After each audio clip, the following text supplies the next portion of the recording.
Welcome back once again. आज हम अपने इस वीडियो में करेंगे class 5th English the English channel की पोयम सिटी ट्रीज के क्वेश्चन आंसर्स। इसका एक्सप्लेनेशन का लिंक आपको डिस्क्रिप्शन में मिल जाएगा, तो आप वहां से देख सकते हैं। Read and answer. Question number A, read these statements and mark them as true or false. First one, the poet is looking at the trees in the countryside and admiring them. False. Second, the poet mentions that the city is bustling with traffic and trains. True. Third, the poet feels that the sound of the trees in the city is different from that of the tree in the country lanes. True. Fourth, the poet finds the sound of the trees shrilling and disturbing like the traffic noise. False. Fifth, the poet dislikes the shrinking city air and knows the sound that the trees make when the wind blows there. True. Question number B. Short type answer questions. First one, how does the poet describe the sound of the trees? Answer, the poet describes the sound of the trees as thin and sweet, like the sound of trees in the countryside, which would be heard if the city's traffic and noise were absent.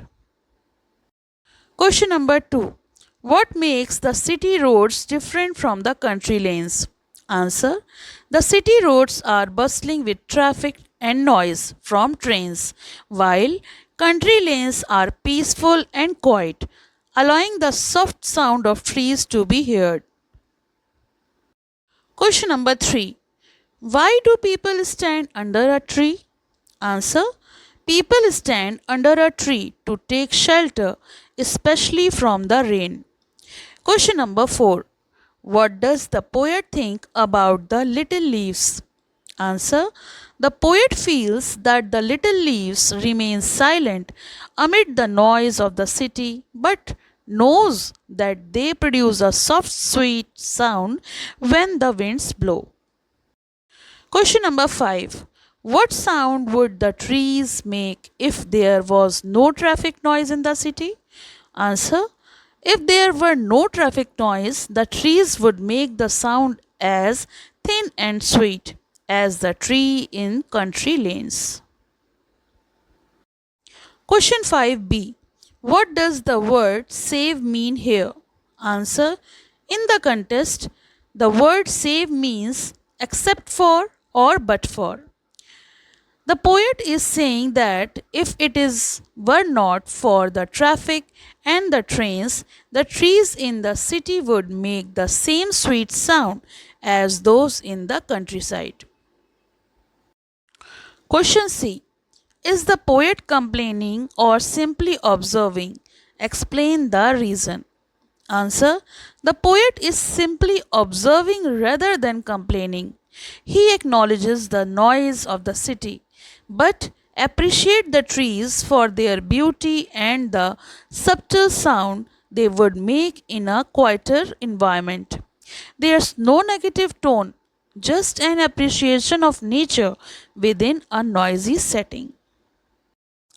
Question number 10. Does the poet feel that the trees in country lanes are better? How do you know?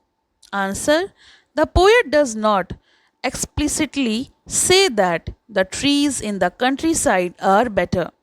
Instead, he points out that the trees in the city could produce the same thin and sweet sound as those in the countryside. If it were not for the noise, this suggests that he values both equally, depending on the surrounding environment. Critical thinking questions. First one, what comparison is the poet trying to draw between the trees in the city with those in the countryside? Do the trees in the city make the same sound as in the country lanes? Give reasons for your answer. Answer, the poet compares the trees in the city to those in the countryside, suggesting that the only reason they don't sound the same is due to the noise from traffic and trains. He believes the city trees would make the same sweet and peaceful sound as country trees if the city were quiet. This highlights the contrast between the tranquility of nature and the busyness of urban life. Question number 2.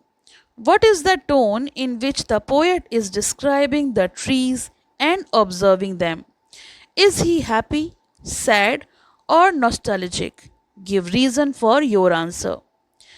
Answer is the tone of the poem seems nostalgic and contemplative. The poet reflects on how the trees in the city would make a beautiful sound if there were no urban noise, hinting at a longing for the quietness of the countryside. He is neither completely happy nor sad, but seems to appreciate the beauty of nature in both settings, despite the city noise. Last question, question number 3. Why does the poet say, I watch you when the wind has come? What do you think the wind does to the leaves? Answer. The poet says this to express his quiet observation of the leaves when the wind blows. He suggests that while the city is filled with noise, the wind allows the leaves to speak by rustling gently, producing a sound the poet knows and appreciates. The wind likely causes the leaves to move and create a soft, peaceful sound which contrasts with the harshness of the city noise. पसंद आया हो तो like करें, share करें और channel को subscribe करें।